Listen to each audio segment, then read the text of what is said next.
Welcome back to Take Me Out to the podcast. I'm your host, Jason Hamby. With me today is special guest Kyle Dewitt. Kyle, how are you doing? Man, I'm so excited to finally be on Take Me Out of the podcast, dude. I've been a part of HCF for almost 2 years. I've never been on this podcast. I'm so excited. Wow. Well, we're glad to have you. It's an exciting time in baseball, man. It's the last week of the regular season. There's a lot of close races, both divisional, but more so wild card. I'm excited to jump in it. And I think we have to start the show talking about the Cardinals. I mean, this team was looking like, okay, they're kind of in wild card contention, but they were sitting right around 500, maybe a couple games up. They've won 16 straight ball games, and they're in control of that second wild card spot in the National League, set to face the Dodgers in the one game wild card playoff. Kyle, what has surprised you the most, or what has impressed you the most about this Cardinals team? Can we talk about Paul Goldschmidt for a minute? He's hitting .333 since the All-Star break, and this man's been red hot. I mean, Nolan Arenado still has 35 home runs, and he's still leading the team in home runs. But Paul Goldschmidt, I think, is the biggest bat that has improved the most since the All-Star break. And in that 16-game stretch, he's been red hot. Yeah, I mean, guys like Paul Goldschmidt and Nolan Arenado. I want to touch on real quick how old their starting rotation is. Yeah.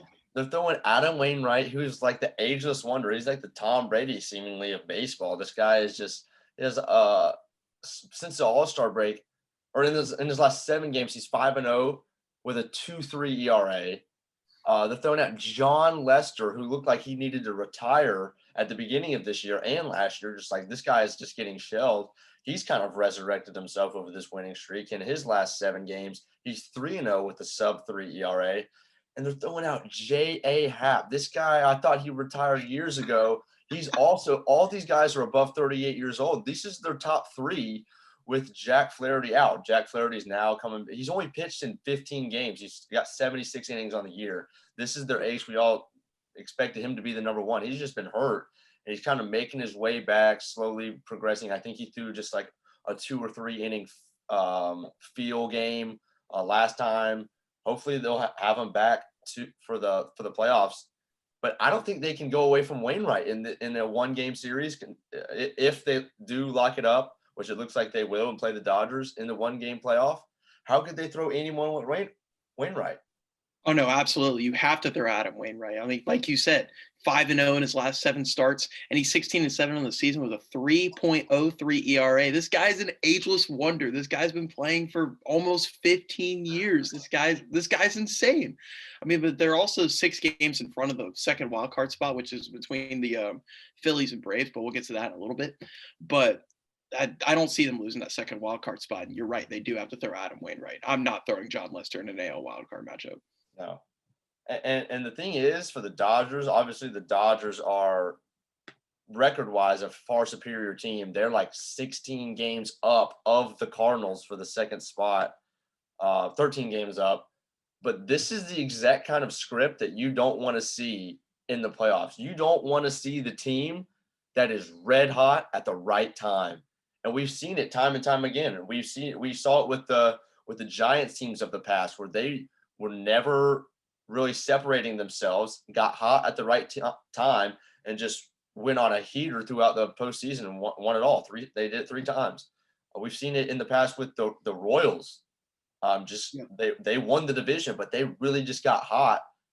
And I mean, it's the same thing with the Nationals. It's the exact same thing. The Nationals didn't win their division. They snuck in the wild card. They got hot at the right time. And if going into that postseason, especially in the National League, nobody picked the Nationals. A lot of people picked them to go out in the wild card. If not, they had them out in the first round, and they just got hot. And this is what you don't want to see. This is what I love about baseball, and what I think baseball provides that nothing else does, no other sport, no major or professional sport does, is that I just feel like in baseball, a team that on paper is by far from the superior team will go on a run. And that's why I think baseball is the best. Because in football and basketball, we know who the top 4 teams are. And there's most years, it's going to be those top 4 teams. Yeah. In baseball, there's no telling. And that's why No, this is the best sport. Am I absolutely. wrong? No, you're not wrong. We've seen it plenty of times. Royals, the Nationals. I mean, it's just a matter of who's hot by October, and we're a week away from seeing a 10 in front of that calendar. So it's time to buckle down. And right now, the Cardinals are red freaking hot, and I wouldn't be surprised if they actually beat the Dodgers in that wild card game. But I do want to say though, if they do end up playing the Dodgers, Walker Buehler is most likely going to be starting. And what does the Cardinals lineup have more than anything else? Right-handed pitching. So I don't think it's a favorable matchup for the Cardinals, even if they are on a 16-game win streak and they're red hot. I don't think it's favorable. That's a great point. Yeah, the Cardinals lineup. I mean, I'm going through the lineup. I can't really name a left-handed hitter other than Matt Carpenter and I guess Tommy Edmonds a switch, but neither of those guys are. Yeah. They're kind of platoon guys anyway. All their Yeah. big guys, Tyler O'Neill, Dylan Carlson, like you said, Goldschmidt, Arenado, and Yachty, all righties. I was to be surprised if they didn't throw Scherzer. But either way, whether it's Scherzer or Buehler, you're right. It's not a favorable matchup for the Cardinals righties. Let's move over to the division to the East, the NL East. The Braves are currently 2.5 games up on the Phillies, and they have a 3-game set with the Phillies that started last night. By the time this goes up, it starts Tuesday night. The Braves, they kind of went on that win streak in the beginning of August, but they're playing 500 baseball. They're letting the Phillies hang around, and the Mets are out of it. We don't even. Oh yeah, no. The Mets are ever since they lost to Grom, the Mets have been outed. I mean, they added Javier Baez, but like, who cares? Like, obviously, the Mets are gonna Met as always. So I mean, I'm glad to see it. Yeah, that's great, Bill. So they're letting them hang around, and this is a pivotal series. This is going to be an incredible series, especially. Let's say if the Phillies win 2 out of 3, then it'll be a game and a half back, and then the Braves go or at home for a 3-game set against the Mets, where the Mets can potentially play spoiler, and at least have something kind of for their fans, I guess. I might be going to 2 of those games. I just want to be there when we clinch. I feel like that would be awesome if I'm in Atlanta on a home game and we clinch. So hopefully that happens. But what do you think? What's your prediction for as far as this Braves? I mean, the Phillies are throwing their 3 aces against us. The Braves are throwing theirs too. We got Morton versus Wheeler Tuesday night, and then Fried versus Nola on Wednesday night. What are your thoughts? I mean, Zach Wheeler might actually be winning the NL Cy Young. I mean, that guy's been pitching phenomenal all season, but Charlie Morton's been no slouch either. Over the past month, he's been on a tear. He's been a great snag for the Braves. I wouldn't be surprised if the Braves end up pulling it out, even though Bryce Harper's playing lights out, and he might end up winning the NL MVP. Either that or Juan Soto in that point, because I think Fernando Tatis has kind of lost it. He's been the past month of the season, but I think I got to give it to the Braves. I mean, even though they're on the road, they're not at home. The Braves have been hot. I mean, they're 5-5. I mean, they're 5-5 of the last 10. They're playing 500 baseball, but I gotta give it to the Braves. Yeah, I mean, I'm certainly hoping so. And like you touched on, Bryce Harper, man, after I mean, his whole career, the whole argument has been: is he overrated or not? Is he deserving of all that money? Okay, this year, regardless of if they win the division, he's earned his money. And especially if, they win 2 out of 3 or sweep us and end up winning the NL East, then he's definitely earned his money, because he is at some points the sole run producer for the Phillies. They have a good offense, and they have a lot of good hitters. But the run, I mean, he's got, how many RBIs does this guy have? I mean, it's every night over the last, especially 2 weeks, I've looked up, they've been in a close game, and he's been the big AB, hitting a 3-run bomb or hitting a 2-run double or something like this. In years past, I don't think I would have said that he was deserving of that money. Would you have? No, absolutely not. I mean, he's playing now as good as he was in his 2015 season, right before he got all of that money. Like, he's arguably playing better than that 2015 season. He's borderline top 5 in all major hitting categories with a .313 batting average and 38 home runs. Bryce Harper is that man. And I think that some people kind of forgot about him, even though he's still been playing above average to good. but was he really deserving of top tier money? And I think this year is definitely proving so. Yeah, I 100% agree. Moving over to the AL East and the AL wild card for the last couple weeks, it's been turmoil. It's been a movie, all kinds of teams moving everywhere. About 2 weeks ago, the Blue Jays went on their run. They went on a crazy win streak at winning, I think, 9 in a row at one point, and they've surged up to first place in the wild card. And the Yanks kind of fell back, and the Red Sox were like right there with the Yankees. Now it's the Yankees. They just played the Red Sox in a 3-game set and swept them. Was it in Boston? It was in Boston. Yeah. It was in Boston. Swept them on the road to take sole possession of first in the wild card. So now it's them. The Red Sox and Blue Jays are right there. And even the Mariners are creeping up. They're playing hot baseball. They're a game and a half. I mean, this has been unbelievable, hasn't it? This is an unbelievable wild card matchup. But as a Rays fan, I love to see all the drama of all the second, third, and fourth teams in the AL East just going after it, just so they can play the Rays and the ALDS in a 5-game set. It's absolutely fantastic to see. I mean, and also knowing that we're 6 games above the Yankees right now, or 8 games or whatever it is, and we've already clinched the AL East if we win today.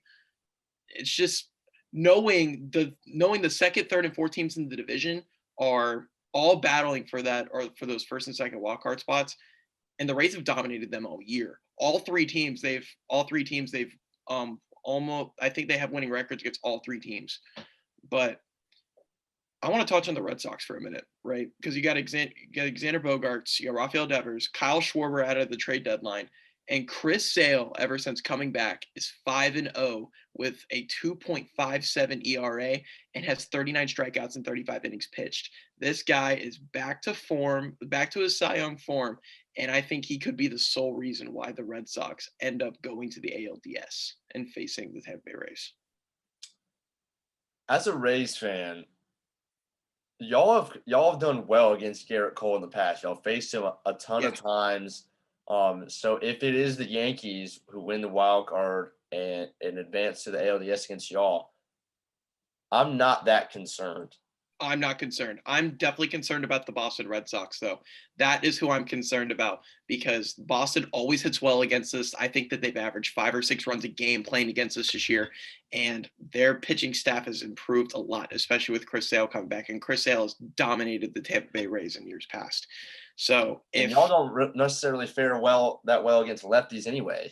No, we don't. We have quite a bit of lefties in our lineup, and even with the addition of Wander Franco, and he's now back in the lineup after being on the 10-day IL, being a switch hitter. We don't favor well against righties at all. Against lefties at all, and it really punishes me to say. And most of the Yankee starters are in fact righties, which is what the Rays hit well, and that's why we match up against them so well. I don't want to see the Red Sox. I really don't, because I feel like if we see the Red Sox and how well they've been playing the past month, it might end up going 7. And the thing is, if it is the Red Sox, the one advantage y'all would have is that Chris Sale would not be able to make 2 starts. Because he throws the wild card, he would probably throw game 3 and you'd only have to face him once. So that's a plus. And then you're probably getting Eovaldi maybe twice, and I'm licking my chops if I'm the Rays. I mean, this guy has filthy stuff, but we've seen the Rays knock him around a decent bit in the past. He just doesn't have enough control. Yeah, all his pitches have fantastic break, but he throws it way too much over the middle of the plate. Right. Yeah. Let's talk about the Blue Jays real quick. Like I said before, they went on that nasty run. Been over the last about 10 games, 12 games, they're playing 500 baseball, and the Yankees, who have won 6 straight, have taken over that first spot. So the Jays are a game back of the Red Sox. Do you think that they have the mojo, they have the confidence to come back and get that one game? The Blue Jays have to score at least 6 or 7 runs just to win baseball games. And whenever they were on their tear, they were scoring 8, 9 runs a game, but they're also allowing 6 runs a game. They have no pitching. Kirby Yates was supposed to be that closer, but he just hasn't been it this season. Vlad Jr. can't carry the Toronto Blue Jays all the way. I mean, they have really good hitters in Bo Bichette, Teoscar Hernandez. They have a lot of hitters, but offense doesn't win you baseball games. Pitching is what wins you games in the postseason, and that's just what the Blue Jays don't have. And I don't think that they're going to be able to. They have a 3-game series against the Yankees that start tonight. They just swept the Rangers in a 3-game series. One of the games was postponed due to weather. But I don't believe in the Blue Jays. I still think that they're too young and they need to improve that. They need to improve the bullpen mostly. Yeah. And then right behind the Blue Jays is the Mariners, who they kind of just keep sticking around. Obviously, nobody's picked them. Nobody picked them at the beginning of the year. That hasn't changed. Everybody thought that they were going to be bottom of the barrel of the AL. Yeah, and they're a half game. They're 1.5 games back of Boston, a half game back of the Blue Jays, like we just mentioned. And I mean, they just get it done. There's 8-2 in their last 10. They just took 2 out of 3 from the A's in dominant fashion. Mitch Haniger is just coming up with big hits. Their bullpen, when they traded Graveman to the Astros at the trade deadline, I was like, that doesn't make any sense. Like they were in contention. They were playing good, and they just traded their best relief pitcher and their closer, who had been dominant, to an in-division rival. That didn't make any. But they went out and got Diego Castillo from the Reyes for cheap. He's been serviceable, and their bullpen's been phenomenal, and that's what's led them to this 8-2 lead or 8-2 record over the last 10, and allowed them to stick right there in the race. Yeah, Kendall Graveman was definitely a big loss for the Mariners, but I mean, obviously it hasn't fared well. Kendall Graveman does have a really nasty cutter, though. He's got one of the nastiest cutters in baseball, but then the Astros are going to love to have him. Actually, I do want to touch on the Astros for a second. Do you think that they have any chance of beating the Rays in an ALCS? If they make it that far? I do, just because I'm not. So in a 7-game set, who would be the Rays? Give me the Rays plan for starting pitching. So game 1, who's starting? Game 1? Probably maybe Shane Baz, probably, just because Tyler Glassow's still out. I mean, Baz has been playing great the past couple of weeks. Okay. What about 2 and 3? Yeah, I'd have to look that up real quick, because I honestly, off the top of my head, I don't even know who's on the IL and who's not. So I mean, like who are you throwing out? I mean, that's kind of my point, is just like they don't have bona fide big starters that can go deep in games. I know they're like Kevin Cash is phenomenal mixing and matching in the bullpen, and knows kind of when to go get the guys, and they have the best bullpen. I'm not disparaging that, but starters, like, are you throwing Luis Patino game 2? I mean, a guy, Shane Baz has how many starts in Major League Baseball? I know he pitched in the Olympics, but this guy has only had a couple starts in the big leagues. I don't know what they're gonna do. Maybe Shane McClanahan. Maybe. I mean, yeah, but I mean, we don't. The Rays never really had. The Rays, besides David Price and Tyler Glasnow and Blake Snell, have never really had a bona fide ace. Like, we've always been playing bullpen. That's what the Rays have always been doing, and that's how they got through their playoff run last year. That's how they got to the World Series last year. They've been pitching their starters for 4 or 5 solid innings and then playing through their bullpen. They don't. Yeah, the Rays have never really needed a guy that needs to go 7, 8 innings in a playoff game. And that makes sense, but this year I'm saying that they don't even have the Snell and the Glasnow to get them 5 innings. And yeah, I mean they're just so young that, me personally, I can't pick them to go to the World Series and represent the American League. And I know that for many years, this is a team that everybody's kind of said they don't have enough talent, they don't have this and that, and the Rays have just done it. But I can't in good conscience pick them to represent the American League if I don't even know who their game 1 starter in a 5-game set is going to be. Yeah. And me personally, I'm picking the White Sox to represent the AL. White Sox, that's a good pick. The rotation is just nasty with Rodon. I know Giolito hasn't had a great year, but Rodon is unbelievable. Lance Lynn has been unbelievable. Then Giolito is your 3. And Giolito as a 3 is stupidly insane. Cease is your 4. I mean, I know he's inconsistent, but when he's on, he might give you 7 shutout innings. Yeah. And that's a huge, and they have, I mean, a phenomenal bullpen at the back end with Crochet, the huge lefty, then Kimbrel and Hendricks, and they got certainly the bats to do it. This is the team, and I don't think the Rays are going to be able to just. I mean, I don't know where's your confidence level. Is it just as high as it has been in years past, like last year, going in and against a 5-game set against the Yanks, or a 7-game set against the Astros or the White Sox? Say it one more time. I mean, is your confidence level as a Rays fan as high going into these playoffs as it was last year? No, it's probably at the same, because even though we won the division last year, it was a very shortened season, and the Yankees were very red hot going into the postseason last season. So I didn't expect to make it past the ALDS. So making it all the way to the World Series, I didn't expect it at all. So now I feel like my confidence is about the same. Like, I don't know if we're going to go to the World Series or not. I don't think we have enough batting power, and I don't think we have enough pitching. Like, we're good across the board. Like, we're above average across the board, but we're not great in any statistical category, but that's just the way the Rays have always been. Yeah. And I wouldn't honestly be surprised if the Rays proved me wrong again. Like I said, they just do it year in and year out. Oh, I'd love to see that. Yeah. And before we jump over to the National League, I just want to touch on this. It's the time of the year where we just wish that we could see the Angels be relevant, so that we can see Mike Trout play relevant and important baseball games and prove how valuable he is. Since being in the league, this team, they've never made the playoffs, or maybe I believe he's played one playoff game. He played one wild card game and lost. Right. So he's played one playoff game. This is the best player on the planet, and baseball fans, we want to see this guy play on the biggest stages and prove how valuable he is, and we just never get that opportunity because the Angels are so bad. They're a horrible team. Horrible front office that won't invest in pitching. They won't do it.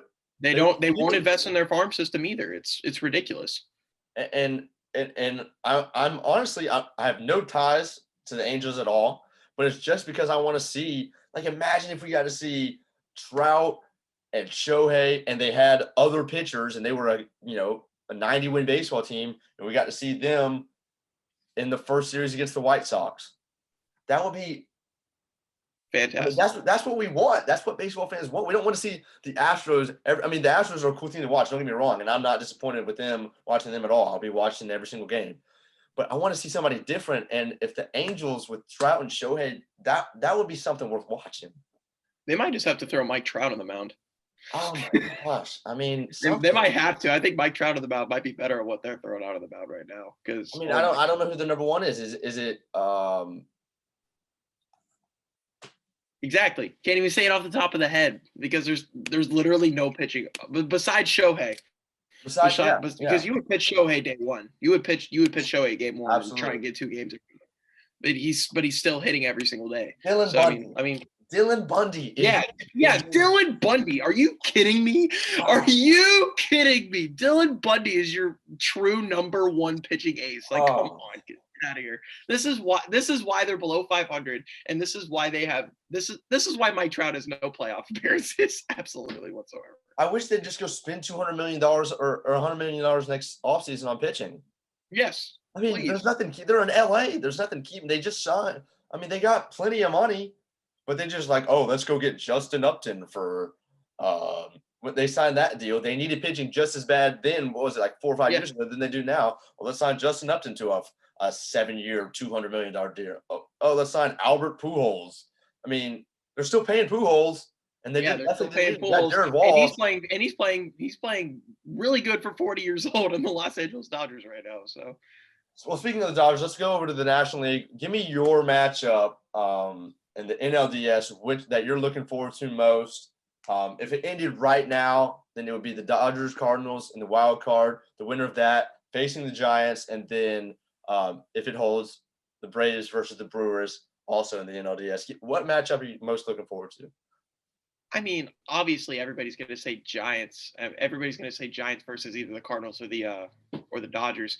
But I want to see how the Brewers play, because ever since the All-Star break, I've picked the Brewers to go to the World Series. I know that's like a very hot take pick, But with the starting pitching trio of Brandon Woodruff, Corbin Burns, and Freddie Peralta, I think that they could single-handedly carry them to the World Series. So I want to see how the Brewers fare in the postseason, especially since that team has like really not been there before.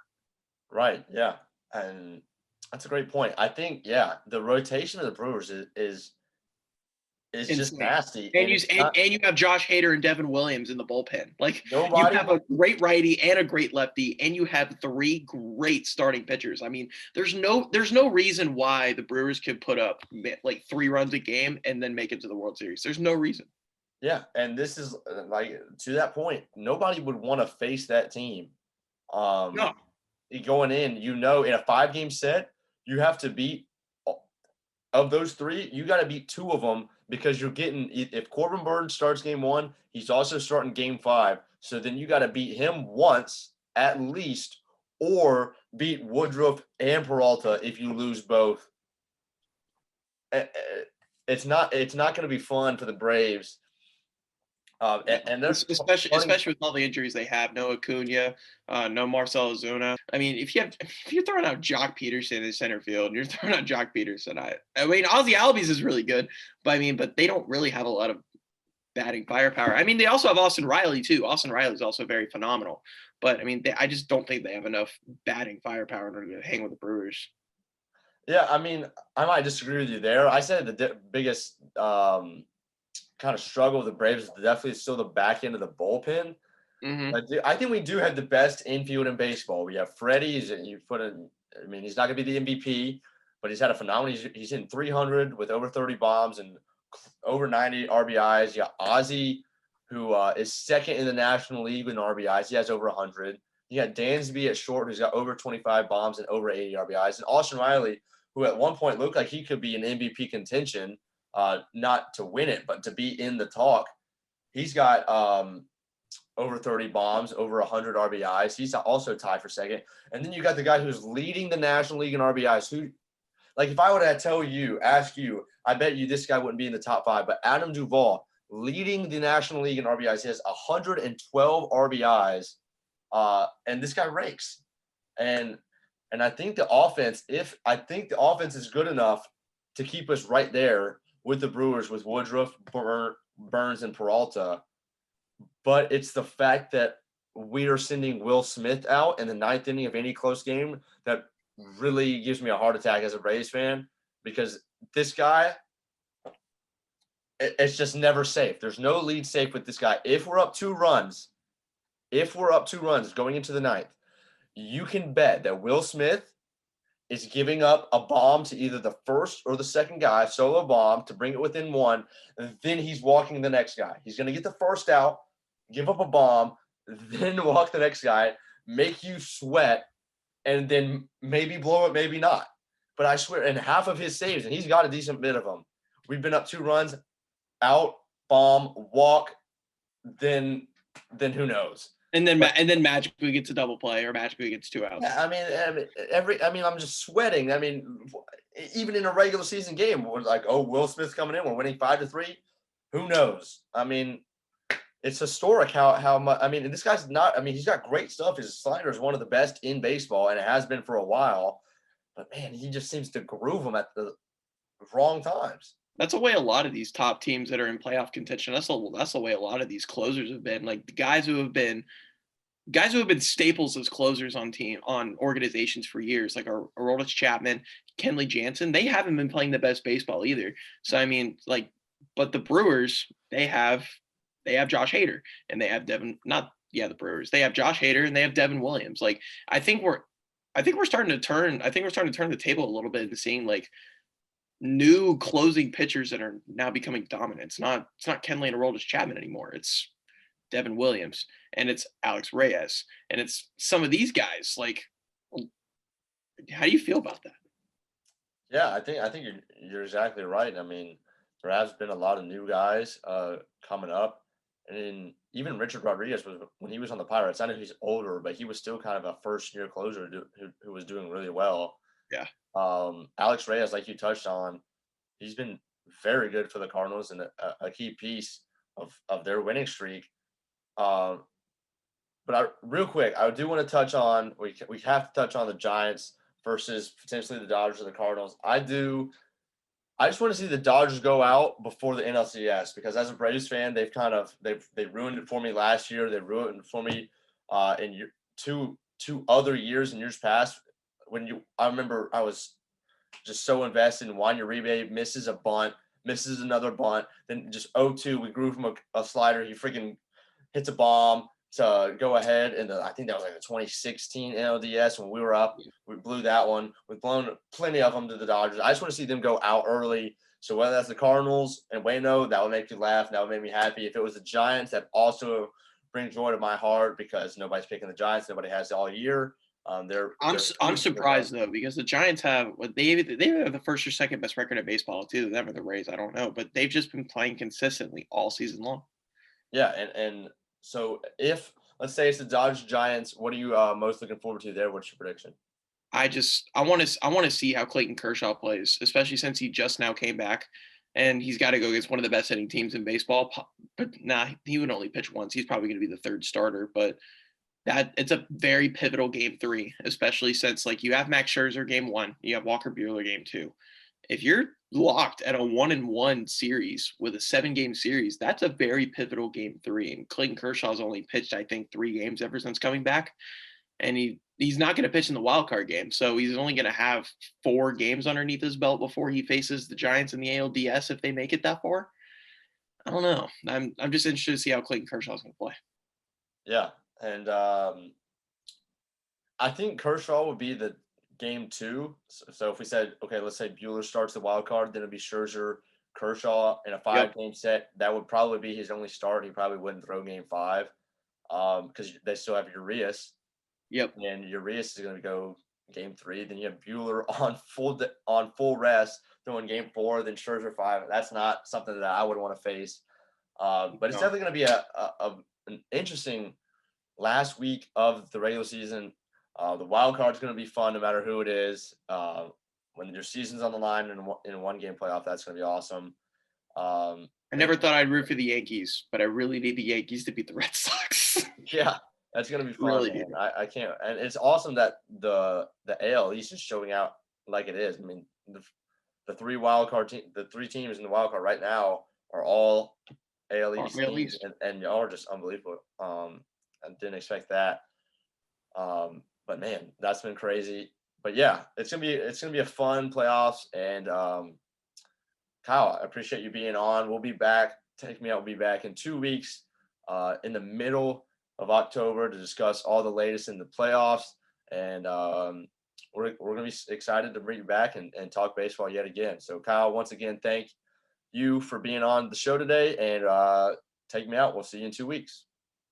See ya.